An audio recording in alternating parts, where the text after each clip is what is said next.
Sholat di musola-musola di kampung saya pelaksanaannya cepat-cepat. Pelaksanaan sholat isya 4 atau 5 menit sudah selesai.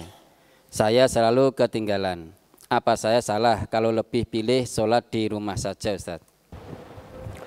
Cepat-cepat malah ndang bubar.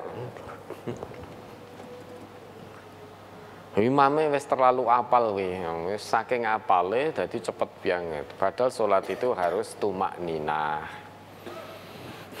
Sholat itu harus tumak ninah, tenang. Tidak perlu tergesa-gesa. Bahkan di setiap bacaan Al-Fatihah ada jawaban dari Allah. Harus tumak ninah, tenang. Untuk menjaga ketenangan itu, bahkan sampai saat kita mendengar iqomah, posisi kita masih di rumah, kita dilarang untuk lari, untuk tergesa-gesa. Tetap jalan dengan tenang saja.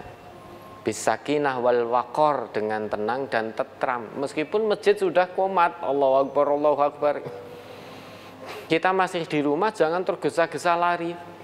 Karena begitu lari sampai di masjid, ngos-ngosan, sholat tidak bisa tenang, kemeringet basah kuyup, ngos-ngosan, sholat tidak bisa tenang, apalagi sholatnya sholat sir.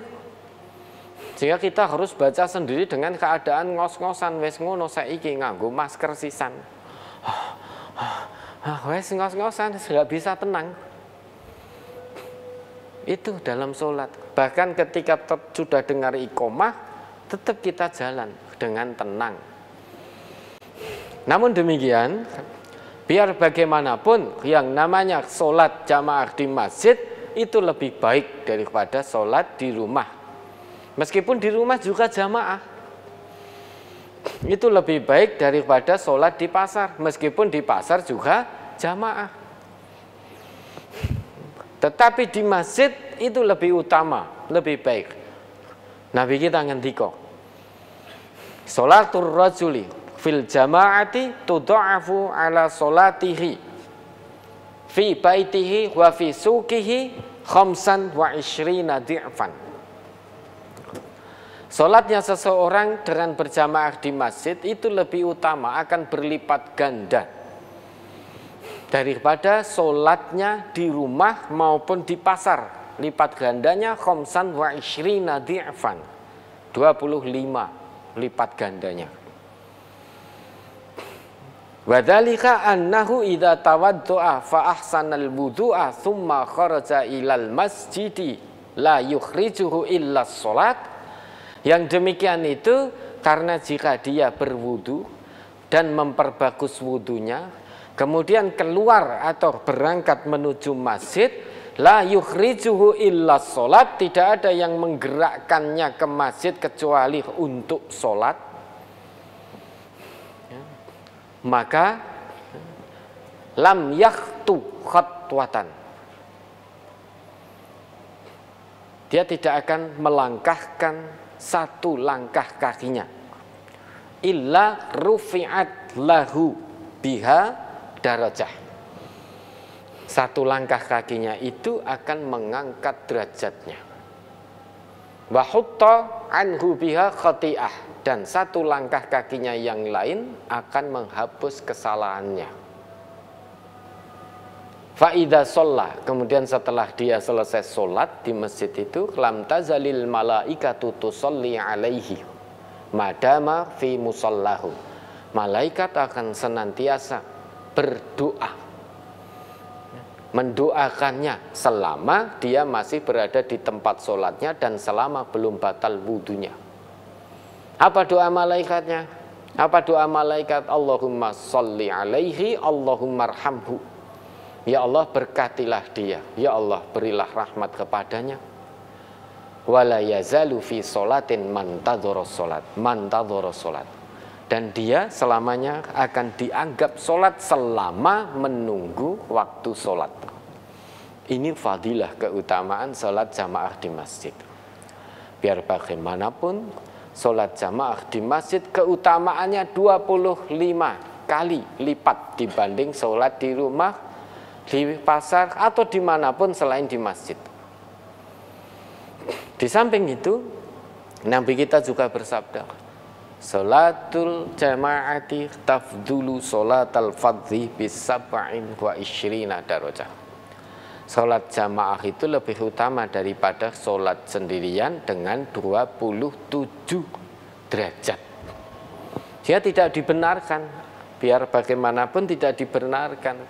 Salat sendirian lebih baik daripada salat jamaah, tidak dibenarkan. Salat di rumah lebih baik daripada salat di masjid. Kalau tidak ada uzur syariat, selamanya salat di masjid dengan berjamaah lebih utama dengan 25 kali. Samping itu Nabi kita juga bersabda, man tatahhara fi baitihi summa masya ila baitin min buyutillahi liyaqdiya faridatan min faraidillah kanat khotwatahu ihdahuma tahuttu khoti'atan ihdahuma tarfa'u darajatan wal ukhra tahuttu khoti'atan. Barang siapa yang berwudu di rumahnya, kemudian dia berjalan menuju salah satu masjid di antara masjid-masjid Allah, tujuannya adalah untuk menunaikan satu kewajiban di antara kewajiban-kewajibannya kepada Allah, maka dua langkah kakinya yang satu akan mengangkat derajatnya, langkah kakinya yang satu lagi akan menghapus kesalahannya. Nah, ini fadilah. Namun banyak yang tidak tertarik. Banyak yang tidak tertarik karena sibuk urusan dunia, sehingga tidak tertarik. Ya, tetap kalau tadi imamnya cepat-cepat, tinggal panjenengan beri masukan. Beri masukan kepada imamnya tadi. Kalau ternyata imamnya diberi masukan tetap tidak bisa dan ngeyel malah nesu-nesu, ya sudah, cari masjid lain yang jenengan bisa mengikuti dengan khusyuk. Cari masjid lain yang memang bisa mengikuti dengan khusyuk. Ya kadang ya rekoso kalau kita mengikuti imam sing cepet banget, pas jahar bacaannya panjang, terlampau panjang sehingga kita jadi tidak khusyuk. Wah, imamnya suwe tenan iki. Jadi tidak khusyuk. Ketika pas yang sir cepat banget, kita baru baca sampai Maliki Yaumiddin, sana sudah ruku imamnya. Wah, kecontalan kita. Pertama kita masih khusyuk, alhamdulillahirabbil alamin, arrahmanirrahim, maliki yaumiddin.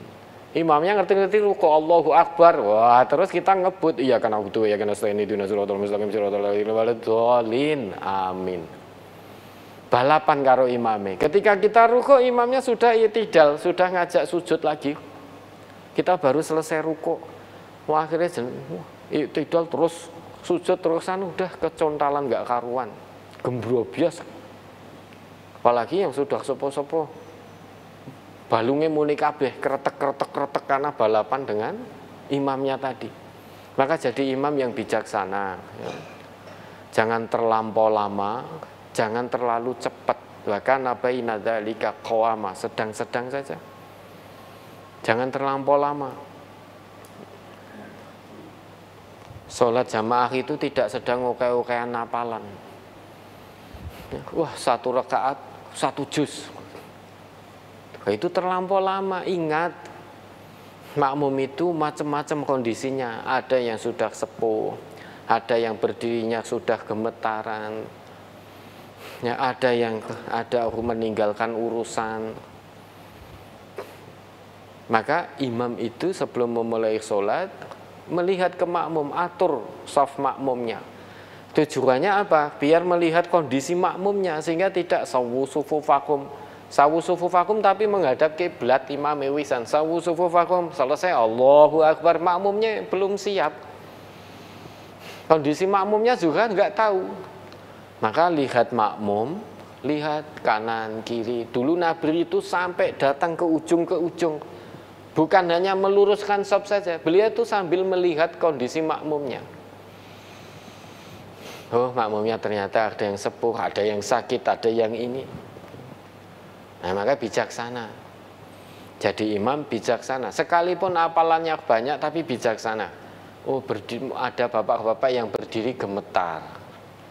Ini kalau saya kira-kira 1 rakaat Al-Baqarah, atau jangankan Al-Baqarah, An-Naba saja, bapak ini pasti tidak kuat. An-Naba sampai selesai. Bapak ini mesti tidak kuat karena berdirinya sudah bergetar gitu. Apalagi sholat sudah gondelan begini, ini mesti tidak kuat. Nanti nggak akan khusyuk. Maka bijaksana. Nah, kecuali kalau masjid itu memang sudah dikenal. Misalkan di tengah-tengah pondok pesantren tahfidzul Quran, sehingga di situ memang 1 rakaat 1 juz misalkan. Nah, maka makmumnya itu ngerti, apal, masjid kuwi 1 rakaat 1 juz, maka makmum yang tidak kuat, makmum yang kurang sehat, yang sudah sepuh tidak akan jadi makmum di situ. Nah, kalau itu masih umum sifatnya, jadi imam yang bijaksana. Meskipun hafalannya banyak, yang bijaksana, dilihat makmumnya. Nek makmumnya sehat kabeh apalagi ditawari, udah niki nanti 1 juz nggih, ya sudah. 1 juz selesaikan.